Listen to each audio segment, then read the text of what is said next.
mobilité. Alors, on va être ensemble une petite dizaine de minutes. Est-ce que vous pouvez vous présenter l'ADEME pour ceux qui ne connaîtraient pas? Oui, merci beaucoup. Alors, Baptiste Péry-Saint-Faber, je suis directeur général délégué de l'ADEME. Et donc, l'ADEME, c'est l'agence de la transition écologique. À l'ADEME, on a deux métiers principalement, hein, celui d'expertise, d'expert. Donc, on publie des études, on fait de la prospective, on essaye d'être le tiers de confiance dans des sujets qui sont souvent très controversés, hein, dans la transition écologique. Et puis, un métier de financeur, où là, on a un budget d'intervention pour accompagner les entreprises, les collectivités dans la transition écologique. Donc voilà, ça, c'est en gros, pour présenter très rapidement l'ADEME. Alors, merci encore Baptiste d'être avec nous. Pour entrer dans le vif du sujet, vous, quel constat vous dressez au niveau de l'ADEME sur cette nécessité de décarboner la mobilité?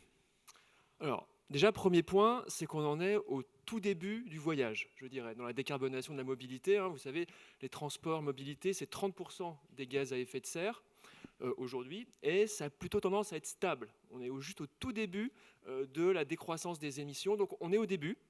Et nous, notre stratégie à l'ADEME, elle repose vraiment sur trois axes.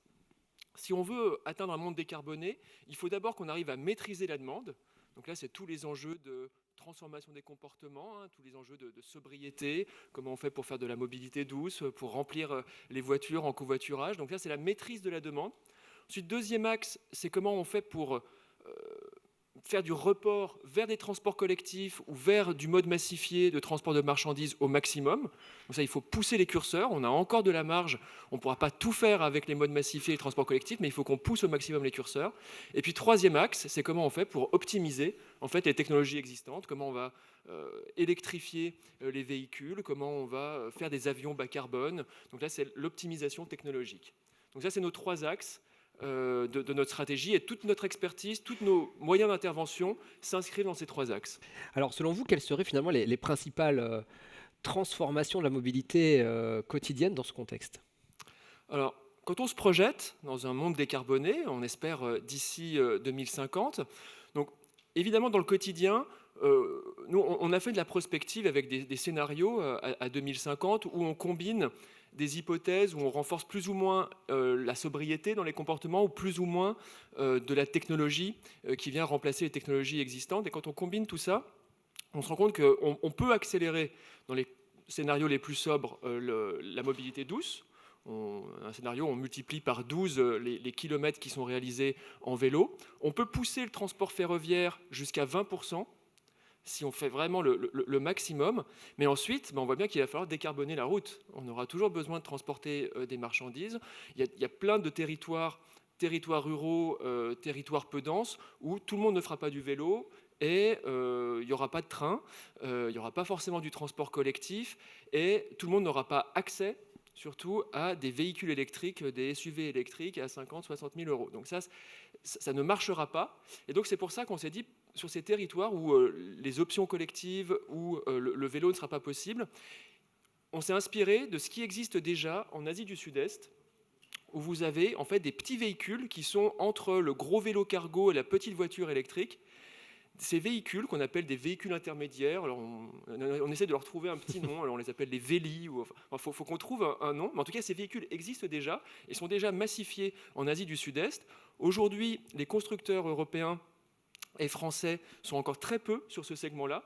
Et donc nous, on a vraiment peur qu'en fait ces véhicules arrivent en Europe, arrivent en France, et que nos constructeurs finalement n'aient pas créé la filière à temps. Et on pense en tout cas que ces véhicules peuvent satisfaire 50-60% des trajets du quotidien sur ces territoires, soit territoires ruraux ou territoires peu denses. Donc une proportion, on va dire, énorme des déplacements. Effectivement, vous rappeliez toutes les problématiques liées à la décarbonation qu'on a évoquées dans la table ronde juste avant. Effectivement, et c'est vrai qu'on est parti sur l'électrique. On disait que l'électrique, de toute façon, avait un problème aussi lié au pouvoir d'achat. Comment est-ce que vous avancez concrètement, finalement, sur le développement de ces nouveaux types de véhicules, de véhicules intermédiaires? Alors, comme on part un peu de rien, nous, notre intention, là, c'était vraiment de constituer cette filière industrielle, hein, en s'appuyant à la fois sur des écoles d'ingénieurs, sur des chercheurs, sur des industriels, alors souvent qui sont des équipementiers automobiles et qui vont voir leur activité un peu diminuer avec l'arrivée des véhicules électriques, parce qu'il y a moins de pièces dans un véhicule électrique. Et donc, on a lancé ce qu'on a appelé un extrême défi, donc un défi avec un cahier des charges tonique, hein, où le but, c'est vraiment de construire des objets qui sont 100% reconditionnables, 100% réparables, très légers, donc souvent inférieurs à 500 kg, et puis abordables. Donc là, avec un cahier des charges en dessous de 10 000 euros, c'est ça l'objectif. Et donc, on a accompagné dans un premier temps 40 équipes, alors qu'il y avait des niveaux de maturité très différents. On n'a pas voulu choisir, on n'a pas voulu faire un appel à projet comme d'habitude où finalement on classe les projets et puis on donne de l'argent qu'aux meilleurs. Là, on s'est dit, on va accompagner tout le monde. D'abord donc dans cette phase d'idéation, de concept. Ensuite, on a grâce à France 2030 une enveloppe qui permet de financer des prototypes. Et puis une autre enveloppe qui permet maintenant d'industrialiser. On a certaines équipes qui sont déjà à une phase d'industrialisation et qui ont déjà une ligne de production de ces petits véhicules. Et puis tout de suite, on a voulu associer des collectivités. Puisque ce qui compte, en fait, c'est pas le tout d'avoir un nouveau gadget technologique, hein. Ce qui fait l'innovation, c'est l'usage. C'est quand on transforme la technologie en usage. Et donc, on est allé voir des collectivités qui accueillent des parcs de ces véhicules intermédiaires sur leur territoire, et puis avec des bêta-testeurs, donc les premiers testeurs qui vont au quotidien utiliser ces véhicules et qui nous font des retours. Ils ont un carnet de bord, ils écrivent leurs impressions, et comme ça, ensuite, on peut, avec ces retours d'utilisateurs, faire évoluer les véhicules, comprendre aussi ce qui facilite leur déploiement. Alors parfois, ça va être souvent le passage à 30 km/h dans les bourgs, comment on peut partager la route pour que ces véhicules puissent s'insérer sur la route existante. Donc voilà, on a créé toute une communauté autour de ce défi véhicule intermédiaire. Et aujourd'hui, on a les gros constructeurs automobiles nous ont rejoints, les équipementiers, beaucoup d'écoles d'ingénieurs aussi, parce que c'est un super support pédagogique pour faire comprendre l'innovation. Voilà, ça c'est vraiment un programme phare aujourd'hui de l'ADEME en matière de mobilité. Sachant qu'effectivement, parmi ces bêta-testeurs, c'est plutôt en milieu rural, puisque comme vous l'avez bien expliqué, l'une des problématiques aussi, c'est de désenclaver les territoires et de pouvoir apporter des solutions de mobilité écologique dans des zones de ruralité. Le test dont vous nous parlez, c'est un test qui est donc participatif. Est-ce qu'il y a d'autres initiatives en cours de ce type ? Alors, cet extrême défi, là, on l'a lancé il y a 3 ans. Hein, c'est le premier qu'on a lancé. Et d'ailleurs, je profite juste de faire un petit peu de pub. On a le 3e salon des véhicules intermédiaires qui se tiendra à Laval entre le 10 et le 12 décembre. Si ça vous intéresse, tout le monde pourra essayer ces petits véhicules. Et c'est très sympa. Et donc, on a lancé ce printemps un autre défi, cette fois-ci sur la logistique du dernier kilomètre. Parce que là aussi, hein, c'est un nœud, hein, pour la logistique. Ces derniers kilomètres, souvent, c'est sous-optimisé. Ça crée plein de nuisances dans les centres-villes. Alors, l'extrême défi véhicule intermédiaire, c'est plutôt pour le monde rural. Là, c'est vraiment pour le monde urbain. Et l'objectif, là, c'est de réduire de 20% les émissions de gaz à effet de serre liées à la logistique de dernier kilomètre, de réduire de 20% la congestion dans les villes, et puis de réduire de 20% les coûts opérationnels aussi de la logistique.